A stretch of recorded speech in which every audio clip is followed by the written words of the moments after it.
తత్తదా బత్తదా అంటే వీడు నా గురించి మాట్లాడతాడు. వీడు తినేది రక్తపు కూడు.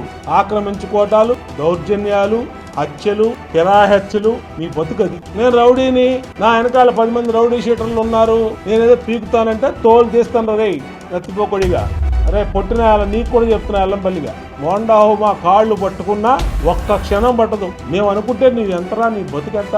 లెన్ని సెంటర్లోకి వచ్చి బోండాహు మా మెడలోంచి అని ఉంచుతా అని చెప్పి మళ్ళీ మీరు అక్కడి నుంచి వెళ్తారా? ఒకడు అవినాష్ గాడు, ఈ నత్తిపోకొడి గాడికి ఇక్కడే సంబంధం అండి. వీడికి ఒక లెటర్ చదవటం రాదు, తత్తదా బత్తదా అంటాడు.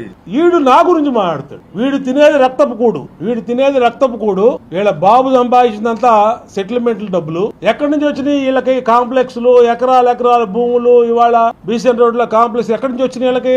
ఏ వ్యాపారం చేసావు చెప్పు? నెహ్రూ గానించి ఏ వ్యాపారం చేశారు వీళ్ళు? ఒక వ్యాపారం చేసామండి మేము కష్టపడి, ఇగో సంపాదించుకున్న తప్పులేదు. పోనీ ఏ వ్యాపారం చేశారు మీరు? ఏ వ్యాపారం చేయలే.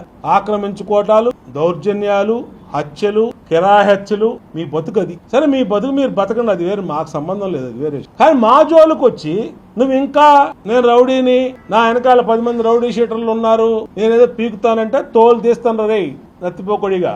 అరే పొట్టిన నీకు కూడా చెప్తున్నా ఎల్లంపల్లిగా, వీళ్ళ వల్ల ఇవాళ ప్రశాంతమైనటువంటి నియోజకవర్గం డిస్టర్బ్ అవుతుంది. దాడులు చేశారు బోండావమ్మ. ఎవడు మీద చేశాడండి దాడులు? పట్టాభి మీద చేసిన దాన్ని దాడి అంటారు, చంద్రబాబు గారి ఇంటి మీద చేసిన దాన్ని దాడి అంటారు, పార్టీ ఆఫీస్ మీద చేసిన దాడి అంటారు, బోండావమ్మ మీద మాచర్లో చంపబోయింది దాడి అంటారు, గుడివాడలో బోండావమ్మని చంపబోయింది ఆ రోజు దాడి అంటారు. పార్టీ ఆఫీస్ మీద దాడి చేశారు, తెలుగుదేశం పార్టీ ఆఫీస్ మీద. ఇదే నత్తిపండుగాడు బ్యాచ్ ఎంత చిల్లర రౌడీలు అందరూ వెళ్ళి మీ ఎవరు లేనప్పుడు ఉంటే ఆ రోజు చెప్పేవాళ్ళం మీ సమాధానం. ఒక్కడు రాలా.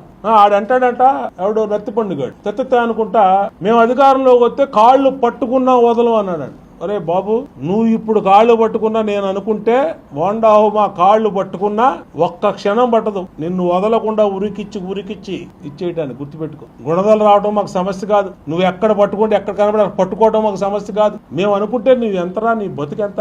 నేను రౌడీజం చేశాను, రౌడీజం చేస్తే నువ్వు ఉంటావు, తిరుగుతావు బయట, నువ్వు స్వేచ్ఛగా ఇలాగ వస్తావా? నువ్వు స్వేచ్ఛగా లెన్ని సెంటర్లోకి వచ్చి బోండాహు మా మెడలోంచి అని ఉంచుతా అని చెప్పి మళ్ళీ మీరు అక్కడి నుంచి వెళ్తారా? కాబట్టి బోండాహు మా ఎప్పుడు పద్ధతిగా ఉన్నాడు. మీరే అనవసరంగా కెలికి వాసం చూసుకుంటున్నారు. నిన్న వైఎస్ఆర్ కాంగ్రెస్ పార్టీ ధర్నా చౌక్ లో మొన్నటి దెబ్బకి క్రమశిక్షణ కలిగిన స్కూల్ పిల్లల వరుస కూర్చున్నారు, చూసుకోండి ఆ ఫోటోల్లో. ఒకటి పక్కన ఒకటి ఇట్లా కూర్చున్నారు, కూర్చొని ధర్నా చేసుకున్నారు. ఎవడని నిల్లాడా?